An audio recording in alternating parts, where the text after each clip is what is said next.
ఈరోజు మరొక మిరప తోట చూడ్డానికి వచ్చానండి. సో, ఈ విత్తనం ఎలా ఉంది? దాంతో పాటు ఈ విత్తనం పేరు, ఇక్కడ రైతు ఉన్నారు పక్కన. తనదే ఊరు, తను ఎక్కడ తెచ్చుకున్నారు?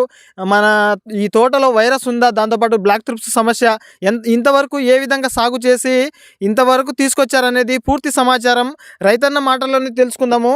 సో, ఈ తోట రైతన్న అన్నమాట. దాంతో పాటు పక్కన ఆదర్శ రైతులు కూడా ఈ విలేజ్ వాళ్ళు ఉన్నారు. సో, వాళ్ళతో కూడా ఈ సీడ్ గురించి తెలుసుకుందాం. వాళ్ళకి ఎలా అనిపిస్తుందో. సో, నమస్తే అన్న, మీ పేరు చెప్పండి, మీ ఊరు పేరు, మీ మండలం, ప్రతిదీ చెప్పండి. నా పేరు బుక్కే రవి అండి. మండలం జులూరుపాడు, విలేజ్ గుండ్లరేవు గ్రామం.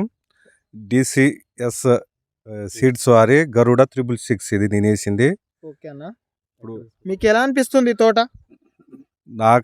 నా గొప్ప నేను చెప్పడం కంటే వచ్చి మన రైతులు చూసిన వాళ్ళు చెప్పడం కరెక్ట్. వాళ్ళు చాలా మంది వచ్చారు, వాళ్ళు విజిట్ చేస్తున్నారు. వాళ్ళ దగ్గర కూడా ఇంట్రడక్షన్ తీసుకుంటాను, వాళ్ళకి ఎలా అనిపించిందో. సో, మీరు నాకైతే నేను కింద నుంచి పైన దాకా కాపు బాగానే వచ్చింది. నెల రోజులైంది మందు ఆపినా, మంచి గ్రోతింగ్ ఉంది నా తోట. ప్రజెంట్ ఉన్న విషయం ఇది. ప్రజెంట్ అయితే గ్రోతింగ్ కానొస్తుంది, ఫ్లవరింగ్ కూడా ఉంది. సో, మీరు 1 మంత్ నుంచి మందులు అయితే స్ప్రే చేస్తలేరు. సో, దాంతో పాటు వైరస్ సమస్య అందరికి ఉన్న సమస్య ఈ సంవత్సరం అయితే. ఏ విలేజ్ లో చూసినా గానీ వైరస్ రాలే వైరస్ సమస్య అయితే వైరస్ అనేది రాలేదు. సో, ఇప్పుడు నల్లి ఉధృతి అనేది ఉంది అందరికి. ఈ ఎర్ర నల్లి, దాంతో పాటు మనకు కొనలు ఉంది కానీ అంత లేదు, ఇక్కడ ఉంది కానీ అంత లేదు నాకు.